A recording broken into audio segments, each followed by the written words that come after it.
Hello students, welcome to Prayagraj one day classes. I hope आप सभी बहुत अच्छे होंगे। यूपी ट्रिपल एससी की विभिन्न भर्तियों के बारे में बहुत जल्द मैं आयोग खुद जा रहा हूं। कोविड की स्थिति नहीं होती तो मैं आयोग अभी तक एक दो बार अवश्य जा चुका होता। बहुत जल्द मैं आयोग जा रहा हूं। कोई भी क्वेश्चन हो किसी भी भर्ती से जुड़ी आपकी, आप डेफिनेटली पूछ सकते हैं। स्पेसिफिक कोई भी क्वेश्चन हो डी क्लासेस 96 पे आप मुझे मेल भी कर सकते हैं, वहाँ से मैं आपको रिप्लाई अवश्य दूंगा। कोई भी क्वेश्चन हो आप मेल करिए या फिर आप कमेंट बॉक्स में कमेंट करके भी पूछ सकते हैं। अबाउट वाले सेक्शन में जाएंगे तो वहाँ पे मेरी मेल आईडी दी हुई है। चलिए वीडियो को शुरू करते हैं। सबसे महत्वपूर्ण सूचना उन छात्रों को मैं बता दूं जो लोग सिर्फ व्यूज़ के लिए कार्य करते हैं और घर बैठकर छात्रों को गुमराह करते हैं। मैं आपको बता दूं यूपी ट्रिपल एससी ग्राम पंचायत अधिकारी में वेटिंग लिस्ट को लेकर 2 वर्ष पहले मैंने वीडियो बनाया था। 60,000 से ज़्यादा अभ्यर्थियों ने इस वीडियो को देखा है। मैंने आपको बताया था कि वीडियो भर्ती में जो वेटिंग लिस्ट का प्रावधान है उन छात्रों को मौका मिलेगा और सिर्फ वीडियो भर्ती में लागू होगा। सभी भर्तियों के लिए लागू करने के लिए शासन अगर चाहे तो सभी भर्तियों के लिए लागू कर सकता है। UP triple SC extra candidate को बुला सकता है। यह प्रावधान लागू अवश्य होना चाहिए।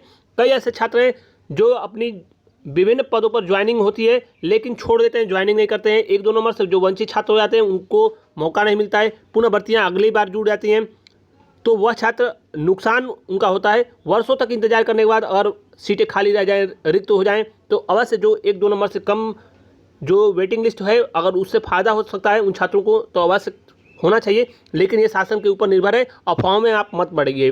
दूसरी महत्वपूर्ण सूचना मैं आपको परीक्षा परिणामों के बारे में बता दूं। 30 से लेकर 10 जुलाई के बीच एक महत्वपूर्ण परीक्षा परिणाम आयोग की बैठक के बाद जारी किया जाएगा। मंडी परिषद या फिर आपका स्टेनो में से किसी एक का परीक्षा परिणाम जारी किए जाने की पूरी प्रबल संभावनाएं हैं। अन्य सभी परीक्षा परिणाम बहुत जल्द आने वाले हैं। आपके मंडी से अलावा जो आपकी अन्य भर्तियां हैं, स्टेनोग्राफर हो या फिर आपकी लोअर 2 की भर्ती हो जो कि 3 से 4 वर्षों की भर्तियां आपकी हैं, 5-5 वर्षों की भर्तियां हैं, इन सभी भर्तियों का परीक्षा परिणाम तो नहीं आया है। कई ऐसी भर्तियां हैं जिनके अभी तक परीक्षाएं नहीं हुई है। 2016 की भर्ती हो, कंबाइंड टेक्निकल की 17 भर्तियां हो, जूनियर इंजीनियर की भर्ती हो, इनमें कम छात्र होने के बावजूद इनकी परीक्षाएं नहीं हुई हैं। तो आवश्यक यह नहीं है कि पीईटी हो या ना हो। आप बड़ी संख्या में ऐसे छात्र हैं जो पीईटी से वंचित हो गए हैं। लगातार उनके कमेंट आ रहे हैं कि पीईटी के फॉर्म को एक्सटेंड किया जाए। मैं आपको बता दूं आयोग के द्वारा स्पष्ट रूप से कहा गया कि फॉर्म एक्सटेंड नहीं होगा। आप लगातार कोर्ट जाने की बातें भी छात्र कर रहे हैं, उनका खुद का वह व्यक्तिगत अधिकार है। कई छात्र अवश्य कोविड की स्थिति के कारण उनको फॉर्म भरने में दिक्कतें हुई। ग्रामीण क्षेत्रों में नेट की कनेक्टिविटी हो या फिर साइबर कैफे हो, लॉकडाउन के कारण, कोविड के कारण स्थितियां अवश्य चुनौतीपूर्ण रही हैं। लेकिन कई छात्र भ्रांतियों के कारण फॉर्म नहीं भर पाए। यानी आयोग को लेकर मैंने आपको लगातार कहा, 1 वर्षों से मैं कह रहा हूं या फिर मैंने आपको बहुत पहले अप्रैल माह में, मई माह में आपको मैंने लगातार सूचित किया, अगर आपने वीडियो मेरा देखा होगा तो, कि पीईटी डेफिनेटली 100% होगा। चाहे आप कुछ भी कर लीजिए, ट्वीट कर लीजिए, ज्ञापन दे लीजिए, कुछ भी कर लीजिए, 100% ट्वीट होगा, आपका पीईटी होगा। ऑनलाइन आवेदन होगा। आयोग पीईटी के बाद ही कोई भर्तियां कराएगा। देखिए, जब कम समय में कम भर्तियों में, यानी जो कम छात्र हैं उसमें कम जो छात्र हैं उसमें जब भर्तियां आपकी नहीं हो पा रही हैं, एग्जाम नहीं कंडक्ट हो पा रहे हैं, तो क्या आपकी अगर भर्ती निकलती तो क्या इलेक्शंस होने हैं, फिर आगे कोविड की 3rd वेव आनी है, क्या आपकी भर्तियां हो पाती? तो आयोग पीईटी जो करा रहा है वो डेफिनेटली 100% सही है, होनी चाहिए। जिससे कम कंपटीशन होगा, जो नंबर ऑफ स्टूडेंट्स होंगे वो कम हो जाएंगे, जिससे भर्तियां आपकी तेज गति से पूर्ण होंगी। लेकिन आयोग की मंशा पर सवाल है।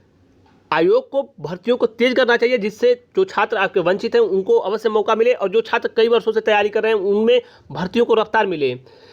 तो पीईटी को लेकर जो जिनको कोर्ट केस करना है वो उनका खुद का व्यक्तिगत अधिकार है। लेकिन जिनके फॉर्म में त्रुटियां हैं या फिर कुछ मिस्टेक्स हैं या फिर फॉर्म में आपने फीस सबमिट नहीं किया है, इस प्रकार की जो कुछ भी दिक्कतें हैं आयोग ने अवश्य संज्ञान लिया और आपको 25 तक फॉर्म में फीस पेमेंट करने का ऑप्शन मिला। 28 तक फॉर्म में आप संशोधन कर सकते हैं, मॉडिफाई कर सकते हैं। तो इस प्रकार की जो भी त्रुटियां हैं आप अवश्य इसमें सुधार कीजिए और जमकर अपनी पीईटी की पढ़ाई पर फोकस कीजिए। आयोग में युद्ध स्तर पर पीईटी की तैयारियाँ चल रही हैं और आपकी पीईटी परीक्षा अगस्त लास्ट में या फिर सितंबर फर्स्ट वीक तक हर हाल में आयोग 3rd वेव आने से पहले करा देगा। ये परीक्षा आपकी 100% होने जा रही है। वीडियो भर्ती री एग्ज़ाम की बात करूं तो वीडियो भर्ती में री एग्ज़ाम 95% चांसेस होगा। अवश्य चयनित छात्रों को जो अपनी काबिलियत के दम पर चयनित हुए उनको कई प्रकार की कठिनाइयां हुई। पेपर लीक होने के कारण आयोग की साख पर बट्टा भी लगा, लेकिन आयोग पीईटी परीक्षा 100% और आने वाली जो भी समस्त परीक्षाएं हैं उनको फ्रेश कराने का लिए पूर्णतः प्रयास है। कई परीक्षा एजेंसियां एक एक परीक्षा के लिए लगाए जाएंगे। पीईटी के लिए कई चरणों में अलग अलग परीक्षा एजेंसियां लगेंगी, जिससे धांधली न हो, इस प्रकार के आरोप न लगे, यानी ट्रांसपेरेंस पूरा आपकी भर्ती हो, पारदर्शिता हो, शुचिता होनी चाहिए। तो इस प्रकार की प्रावधान को लेकर भी आयोग तेज गति से कार्य कर रहा है। और वीडियो भर्ती आपकी सुनवाई अगले माह होनी है, लेकिन अवश्य वीडियो भर्ती में री एग्ज़ाम होने की सबसे सर्वाधिक संभावना है, अगर माननीय हाईकोर्ट के द्वारा इस पर रोक न लगी तो। वेटिंग लिस्ट बहुत जल्द जारी होगी। अगर आयोग जो है माननीय मुख्यमंत्री जी से अगर अवश्य अनुमति मिले, शासन से अनुमति मिले, तो सभी भर्तियों में वेटिंग लिस्ट का प्रावधान आ सकता है। लेकिन अब ये सरकार के ऊपर निर्भर है, या आयोग चाहे तो हो सकता है। फिलहाल जो ऑर्डर आया था वो सिर्फ वीडियो भर्ती के लिए आया था। रही परीक्षा परिणामों के अलावा अन्य जो महत्वपूर्ण भर्तियाँ उनके परीक्षा के पुरानी जो कंबाइंड टेक्निकल हो या फिर अन्य जो परीक्षाएं नहीं हुई हैं, वह परीक्षाएं आपकी अक्टूबर में डेफिनेटली हो जाएंगी। सितंबर लास्ट या अक्टूबर तक परीक्षाएं आयोग पूर्णतः कराना प्रारंभ करेगा। अक्टूबर नवंबर में परीक्षाएं तमाम जो लंबित है वो हो जाएंगी। तो फिलहाल तैयारी पे फोकस करिए, स्टडी पे फोकस करिए, अफवाहों से बचिए, जमकर मेहनत कीजिए। डेफिनेटली जो भर्तियां हैं आपकी पीईटी के बाद जो मेंस होने वाला है 20 से 30 हज़ार, आपको सूचना भी मिली भी होगी, मैंने आपको कई बार बताया है। 20 से 30 हज़ार भर्तियाँ आपकी लेखपाल, बीडीओ या फिर अन्य एजीटीए अन्य जो भर्तियाँ हैं वो आपकी डेफिनेटली हो जाएंगी।